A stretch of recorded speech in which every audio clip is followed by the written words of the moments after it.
Our leaders are never held to account for their crimes. Our Queen has committed more murders and genocides than any other living human being. She is never held to account for her behaviour. Every order that goes to the armed forces, and remember they are HM armed forces, Her Majesty's armed forces, they report to her. She's Commander-in-Chief. And every time she signs an order for them to use cruise missiles to fire into populated areas in Afghanistan, in Kabul, in Baghdad, in Tripoli, wherever it is, every time she does that, she knows that innocent people will die, and as a result of her orders over the last 60 years, at least 3 million people have died. Now, there is no other living human being who has committed quite so many murders, such atrocities. They are the worst atrocities in British history. But Chris, she's got no power. Let's be fair. She's ceremonial. I wish she had no power, but she gives the orders. If our armed the Prime forces... Minister gives the orders. The Prime Minister of this country gives the orders. No, that's not correct. If you look at the actual system, the armed forces take the orders from the Commander-in-Chief. The Queen is the Commander-in-Chief. She is asked to go to war by the Prime Minister and others, and she accepts. If she was doing her job properly, she said, no way. I have sworn to uphold the law. When she was at the coronation, she took an oath swearing to uphold the laws, customs and statutes of Parliament. And she hasn't upheld any of those laws, statutes and customs in relation to warfare and the use of armed force. She has breached every single one of them. And she has taken that decision. She knows she can say to the Prime Minister, no, I'm not going to do that. I know it's unlawful and I will not sign. I am operating in the interests of my people.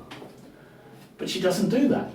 She's just not interested in upholding and enforcing international law, and I find that totally appalling. But it was right that we went into the Falklands, wasn't it?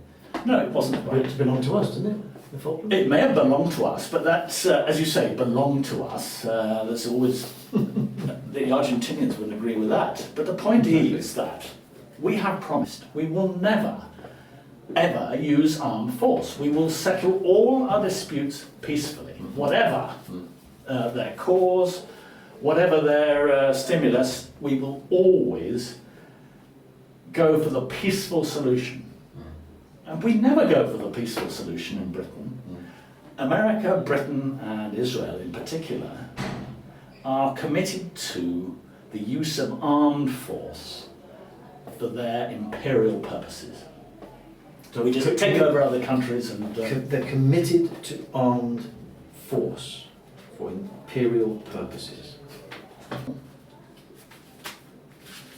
In the Charter of the United Nations, the Security Council may decide what measures not involving the use of armed force are to be employed to give effect to its decisions. Now, that seems to me to be utterly clear.